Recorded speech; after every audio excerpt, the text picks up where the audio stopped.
नमस्कार, बहुत स्वागत आपका सुबह 8 बजे के इस खास बुलेटिन में। मैं हूं आपके साथ अवंतिका श्रीवास्तव। शुरुआत करेंगे खबरों की। सबसे पहले राजधानी भोपाल की खबर। 692 लोकेशन ऐसी जहां से अतिक्रमण को हटाया जाएगा। एनजीटी की फटकार के बाद भोपाल प्रशासन अब अलर्ट मोड पर काम करने वाला है। भोपाल कलेक्टर ने निगम, पीडब्ल्यूडी और फॉरेस्ट अफसरों को निर्देश दिए हैं। अतिक्रमण हटाने की कार्रवाई जल्द करने के आदेश जारी हो चुके हैं। राजधानी भोपाल के लिहाज से ये महत्वपूर्ण खबर। एनजीटी की तरफ से फटकार और अब एक्शन मोड में भोपाल का प्रशासन आपको नजर आएगा। 692 लोकेशन चिन्हांकित किए गए जहां पर अतिक्रमण को लेकर सूचना थी। इन अवैध निर्माणों को ध्वस्त करने की कार्रवाई प्रशासनिक अमले की तरफ से अब होने वाली है। तो भोपाल कलेक्टर ने इसके लिए आधिकारिक तौर पर जो प्रोसीजर होता है उससे भी आगे बढ़ाया है। निगम, पीडब्ल्यूडी और फॉरेस्ट अफसरों को आदेश जारी हो चुके हैं। अतिक्रमण हटाने की कार्रवाई जल्द अब शुरू करनी होगी। भोपाल कलेक्टर की तरफ से निर्देशित किया गया है। ना सिर्फ राजधानी भोपाल में इस प्रकार का सिलसिला आप देखेंगे, अगर एनजीटी की तरफ से इस प्रकार के निर्देश आए तो हो सकता है कि भोपाल के आसपास के शहरों में भी इस प्रकार से कार्रवाई हो। फिलहाल राजधानी को लेकर जानकारी है। सीधे आपको भोपाल लिए चलेंगे। सही कि शैलेंद्र भदौरिया हमारे साथ जुड़ रहे हैं। शैलेंद्र, अभी तक यही जानकारी कि 692 लोकेशंस पर अतिक्रमण हटाया जाना है, यह आंकड़ा और ज्यादा बढ़ भी सकता है?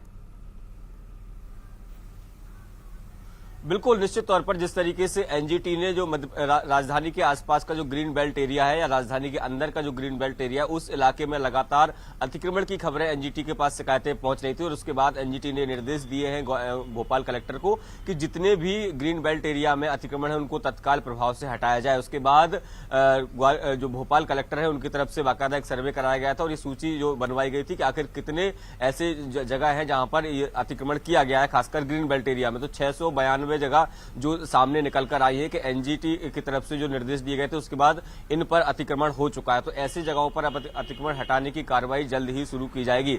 इस पूरी टीम में न केवल राजस्व का अमला मौजूद रहेगा बल्कि वन विभाग और पीडब्ल्यूडी का अमला भी मौजूद रहेगा और ये तीनों लोग संयुक्त तौर पर उन अतिक्रमणों को हटाने का प्रयास करेंगे। अगर मैं बात करूं तो चाहे करौंद बाईपास का इलाका हो, आसाराम बापू चौराहे के आसपास का इलाका हो, अयोध्या नगर बाईपास का हो या 11 मील इलाके, ये जो इलाके हैं जो शहर के आउटर के हिस्से है, ये यहाँ पर काफी बड़ी संख्या में जो ग्रीन बेल्ट का एरिया है उस एरिया पर लोगों के द्वारा अतिक्रमण करके या तो मकान बना लिए गए हैं या दूसरे कुछ अन्य व्यावसायिक प्रयोग उनका किया जा रहा है। तो ऐसे में इन इलाके जो अतिक्रमण थी उनकी अब सूची बना ली गई है। बाकायदा कलेक्टर ने एक बैठक आयोजित की थी और उसके बाद सभी विभागों को निर्देश दिए गए हैं। हर जोन वाइज एसडीएम को ये जिम्मेदारी दी गई है कि उनके इलाके में जो अतिक्रमण है उनकी सूची उनको सौंप दी गई है और जल्द ही अभी अतिक्रमण हटते नजर आएंगे। जी, यानी कि सतर्क कर देने वाली खबर है कि अगर अतिक्रमण किया हो तो पहले से इसे निपटने की कोशिश कर लें। बहुत शुक्रिया आपका शैलेंद्र, लेकिन आप बने रहेगा हमारे साथ। अगली खबर पर भी आपसे चर्चा करेंगे। मध्य प्रदेश को लेकर यह सूचना जहां पर अतिक्रमण के खिलाफ कार्रवाई होनी है और दूसरी तरफ हवा का भी जिक्र, क्योंकि हवा लगातार जहरीली हो रही है मध्य प्रदेश की। कई शहर ऐसे जहां पर AQI लगातार बढ़ता हुआ। इंदौर का AQI 208 पर पहुंच गया है। राजधानी भोपाल की बात करें 260 पर है एयर क्वालिटी इंडेक्स। सागर का जिक्र 124 पर यहां पर AQI है। उज्जैन में 203, जबलपुर में 274 है, कटनी में 225।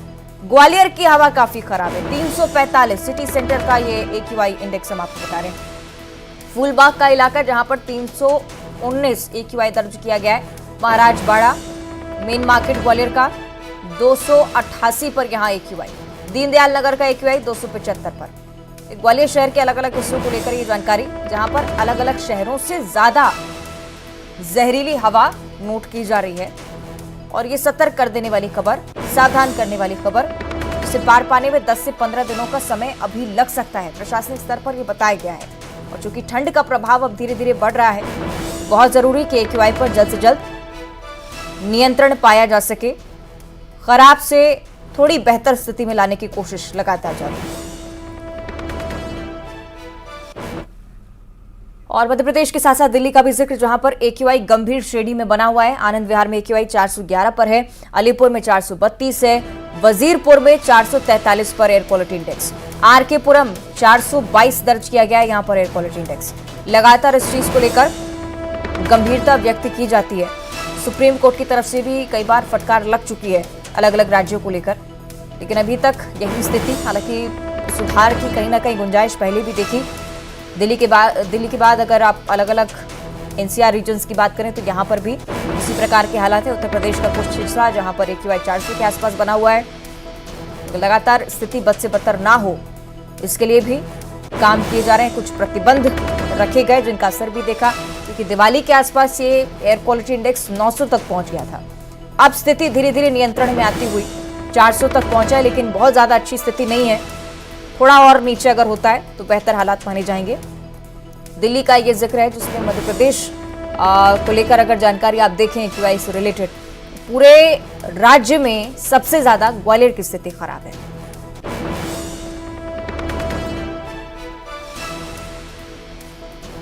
चलिए सीधे आपको ग्वालियर लिए चलेंगे। सही सुशील कौशिक हमारे साथ जुड़ रहे हैं। सुशील, स्थिति कुल मिलाकर आंकड़ों के जरिए स्पष्ट होती है कि ग्वालियर की आबो हवा खराब होती जा रही है। नियंत्रण के क्या उपाय अपना रहे हैं? बिल्कुल, देखिए, अगर कहें तो मध्य प्रदेश में सबसे जहरीली हवा अगर है तो वो ग्वालियर की है। ग्वालियर का AQI लेवल पिछले 24 घंटे के अंदर देखें तो 345 तक पहुंच गया। सिर्फ ग्वालियर ही नहीं बल्कि जबलपुर जैसा शहर, वहां पर भी AQI लेवल 310 है। इसके अलावा इंदौर, भोपाल, उज्जैन, कटनी जैसे शहरों का जो AQI लेवल है वो 200 से 250 तक है। यानी इन सभी करीब 8-10 शहरों में AQI लेवल पुअर है। ग्वालियर की आबोहवा सबसे ज़्यादा जहरीली है। और यहाँ इंतजामातों की बात करें तो प्रशासन लगातार जिन इलाकों में सड़कों का निर्माण चल रहा है वहाँ पर सुबह के वक्त पानी का छिड़काव करवा रहा है, ताकि यहाँ धूल के कण ना उड़े, जिससे PM10 का स्तर बढ़ने के चलते AQI लेवल लगातार घातक स्तर तक पहुँच रहा है। इसके साथ ही जो प्रदूषण फैलाने वाले वाहन हैं, चाहे ग्वालियर के डीजल टेम्पुओं की बात करें या पुराने वाहनों की बात करें, तो लगभग 12,000 से ज़्यादा ऐसे सवारी वाहन हैं जो डीजल से संचालित है और पुराने हैं। इनके खिलाफ भी प्रदूषण नियंत्रण बोर्ड लगातार कार्रवाई कर रहा है। जिन पे घातक स्तर का प्रदूषण फैलाने का मामला नजर आ रहा है, उन वाहनों के खिलाफ चालानी कार्रवाई की जा रही है। 3 दिन में करीब 500 से ज़्यादा ऐसे वाहनों के चालान बनाए गए हैं। इसके अलावा भी नगर निगम जो डस्ट हटाने का काम है वो तेजी से कर रहा है। लेकिन अगर देखें तो ठंड के इस मौसम में भी इस तरह का AQI लेवल लोगों के लिए परेशान करने वाला है। स्वास्थ्य विभाग ने और प्रशासन ने एडवाइजरी जारी की है कि जो बुजुर्ग लोग हैं या अस्थमा, दमा आदि बीमारियों से पीड़ित लोग हैं वो ऐसे इलाकों में सुबह और दोपहर के वक्त जाने से बचे कि जहां प्रदूषण लेवल सबसे ज्यादा है। सिटी सेंटर इलाका सबसे ज्यादा प्रभावित है ग्वालियर। बिल्कुल सीधे स्तर पर समझ सकते हैं कि स्वास्थ्य से जुड़ी परेशानियां बढ़ने वाली हैं। सुशील बनी रहेगा हमारे साथ। दिल्ली से हमारे साथ संदीप पांडे फोन लाइन पर जुड़ रहे हैं। संदीप, दिल्ली की स्थिति भी बताइएगा। 900 से 400 पर आए, लेकिन 400 पर से भी ऐसी स्थिति अभी नहीं है जिसमें आप संतोष कर सके।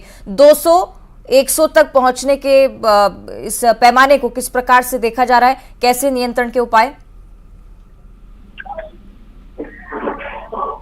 नहीं, अभी आगे राहत मिलने की उम्मीद है। हालांकि सोमवार को बूंदाबांदी होने की आशंका है। इसी दरमियान भले ही दिल्ली वासियों को कुछ प्रदूषण से राहत मिल जाए, वरना दिल्ली का AQI लगातार 400 के आसपास बना हुआ है। नई दिल्ली का जो इलाका है वहां पे वर्तमान में AQI 388 है, लेकिन 20 से 25 इलाके करीब ऐसे हैं दिल्ली के जहाँ पर AQI 400 अभी भी पार बना हुआ है। ऐसे में दिल्ली में प्रदूषण लगातार बना हुआ है। ये स्थिति तब है जब कोर्ट लगातार सरकार को फटकार लगा रहा है कि प्रदूषण नियंत्रण के उपाय किए जाए, लेकिन जो भी प्रयास यहाँ पे किए गए वो नाकाफी साबित हुए। ऐसे में जो खासकर अस्थमा के रोगी हैं, हार्ट के रोगी हैं, इनको मुसीबतों का सामना करना पड़ रहा है। बुजुर्ग हैं, गर्भवती महिलाएं हैं, बच्चे हैं, इनको सबसे ज्यादा दिक्कतें हो रही है। डॉक्टर भी बाहर मास्क लगाकर निकलने की सलाह दे रहे हैं। वहीं तापमान में भी गिरावट दर्ज की जा रही है। अधिकतम तापमान में 2 डिग्री की सेल्सियस गिरावट दर्ज की गई है। ऐसे में आर्द्रता भी बढ़ गई है। आगे चलकर यदि बूंदाबांदी नहीं होती है तो प्रदूषण की स्थिति और भयावह होगी। लिहाजा प्रदूषण से सामना करने के लिए दिल्ली वासियों को तैयार रहना होगा। बाहर निकलते वक्त अपने जो भी उपाय के संसाधन है उसको लेकर चलना होगा, खासकर मास्क लगाकर चलना होगा। और जो भी स्थिति है, जो मरीज हैं वो लगातार डॉक्टर से चेकअप कराते रहे, खासकर अस्थमा रोगी हैं या सांस के चलिए सावधानी बरतने की जरूरत इसलिए भी क्योंकि सर्दी एकदम मोड़ पर ही। बहुत शुक्रिया आपका संदीप जानकारी के लिए। सुशील, आपका भी बहुत बहुत शुक्रिया।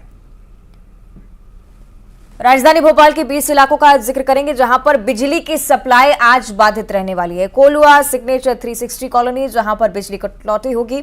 E3, 4, 5 में बिजली की कटौती का असर भी आपको दिखेगा। 3 से 6 घंटे तक बिजली की कटौती की सूचना।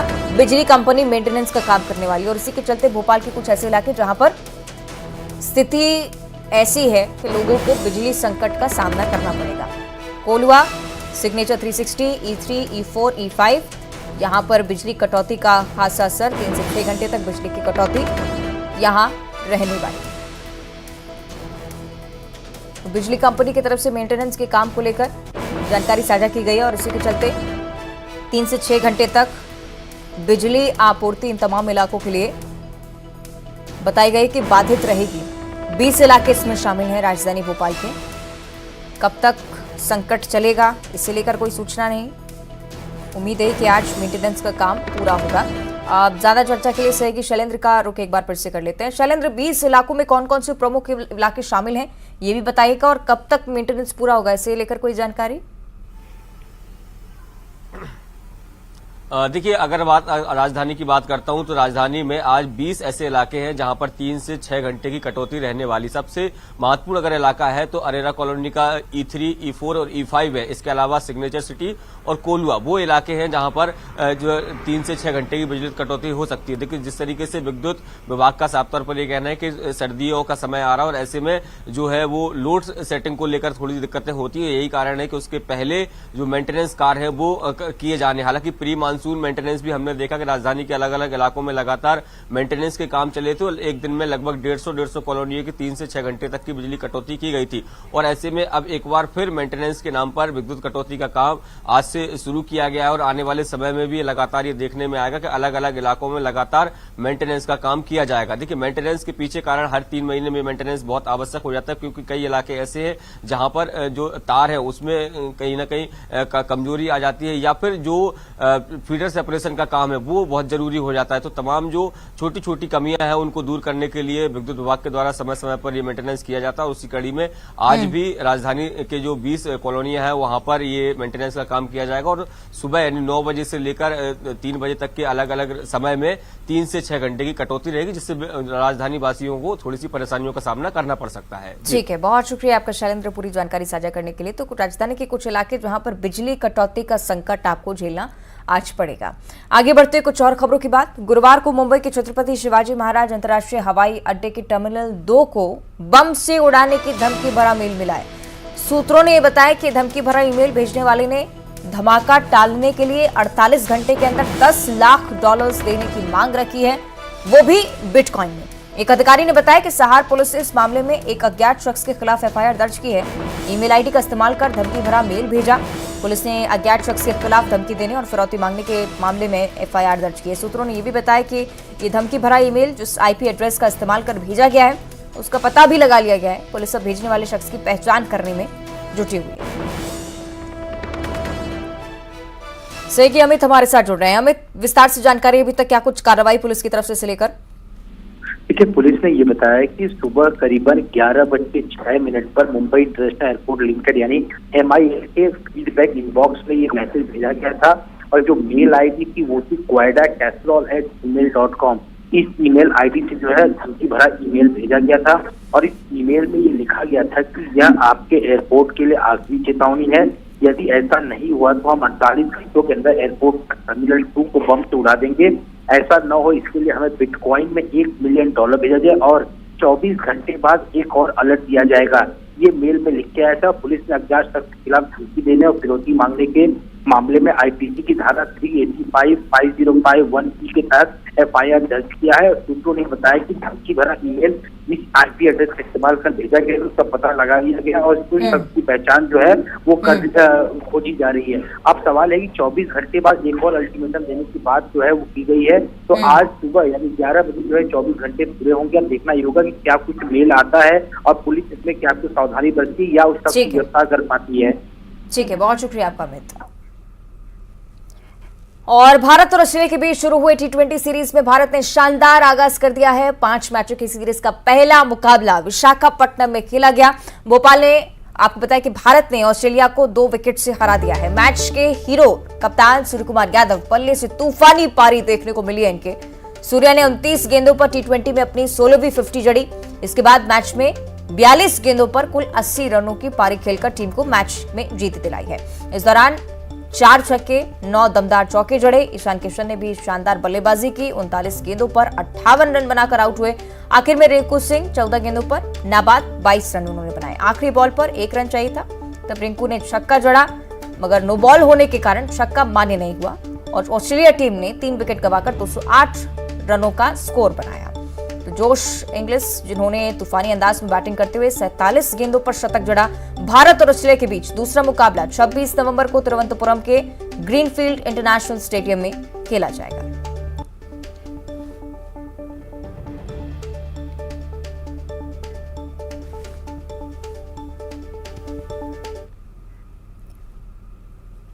और सलमान खान और कैटरीना कैफ की फिल्म टाइगर 3 ने सफलता के झंडे गाड़ दिए हैं। फिल्म को प्रशंसकों के साथ साथ समीक्षकों से भी काफी सराहना मिल रही है।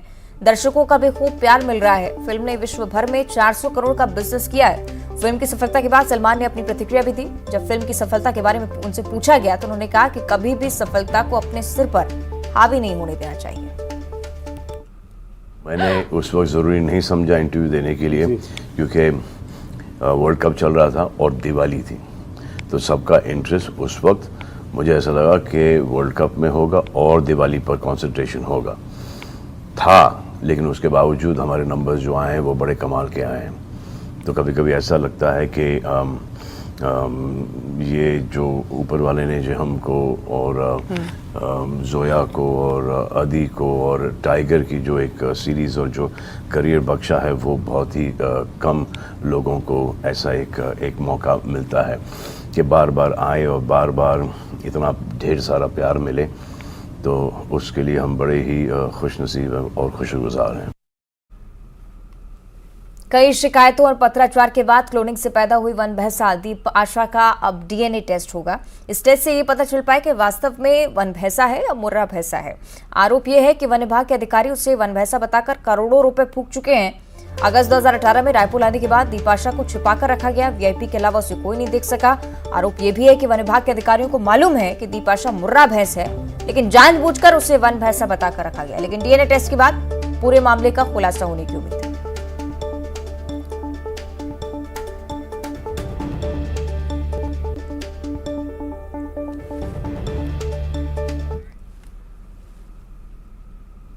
और पिंडरा जिले का जिक्र करेंगे, जहां कोटा में बंदरों की दोस्ती का अनूठा नजारा सामने आया। इसमें एक मृत बंदर के शव को देखने उसकी टोली के सभी बंदर पहुंच गए। तस्वीरें देखिए कोटा के डाक बंगला चौक स्थित न्यू जय एंटरप्राइजेस, जिसमें एक बंदर की कार की चपेट में आने से मौत हो गई थी। हिंदू संगठन बंदर के शव को दफनाने की तैयारी कर रहा था और उसी दौरान वहां उसकी बंदर सेना पहुंच गई और बंदर को अंतिम विदाई दी गई। बंदरों का अपने साथी बंदर को अंतिम विदाई देने का ये नजारा सोशल मीडिया पर भी लगातार वायरल हो रहा है। नमक भी डाले। तो ये तस्वीरें आप देख रहे हैं, अंतिम संस्कार की क्रिया दफनाने की तैयारी में यहाँ पर लोग मौजूद, और दूसरी तरफ ये नजारा जिसमें अपने साथी बंदर को अंतिम विदाई देने के लिए पूरी बंदर टोली आपको नजर आएगी। किस प्रकार से एकाग्र होकर उस पूरे क्षण को देखना चाहा बंदरों ने भी। और अनूठा दृश्य, अक्सर आपको ये चीजें नहीं देखने को मिलेंगी, लेकिन कई बार ये तस्वीरें जो कि कैमरे में कैद होती हैं, एक अलग ही दृश्य सामने आता है। सोशल मीडिया पर भी इससे खासा चर्चा इस पूरे दृश्य की होती हुई। दोस्त को अंतिम विदाई देने के लिए सभी बंदर एक साथ आ गए। दरअसल करंट की चपेट में आने से इस बंदर की मौत हो गई थी और लोगों ने जिम्मा उठाया कि अंत में उसे दफना दिया जाए, लेकिन महज इंसानों ने ये काम नहीं किया। साक्षी इसके बंदर भी बने। पूरी बंदर सेना को आप देखेंगे छतों पर चढ़ा हुआ, और एकटक इस पूरे दृश्य को देखा किस प्रकार से अंतिम विदाई उनके मित्र को दी जा रही है। बेहद ही अद्भुत नजारा, मार्मिक क्षण। और ये तस्वीरें सोशल मीडिया पर भी खासा सुर्खियां बटोरती हुई लगातार इसकी चर्चा की जा रही है। तो अपने साथी को अंतिम विदाई देने के लिए पूरी टोली एक साथ आ पहुंची।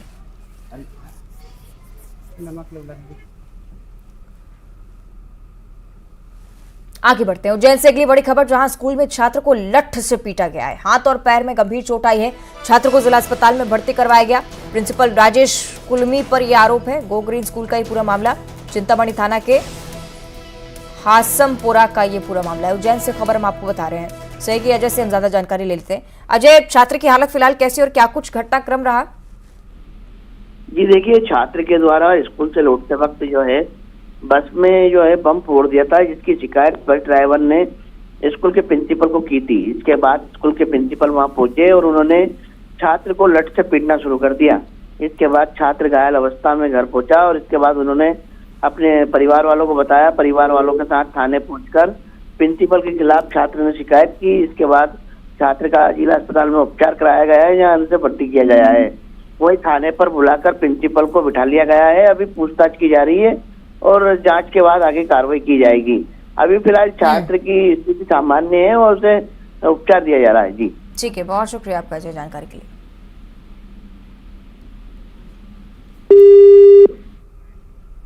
चलिए अब आपको दिखाएंगे खबरों का 2020।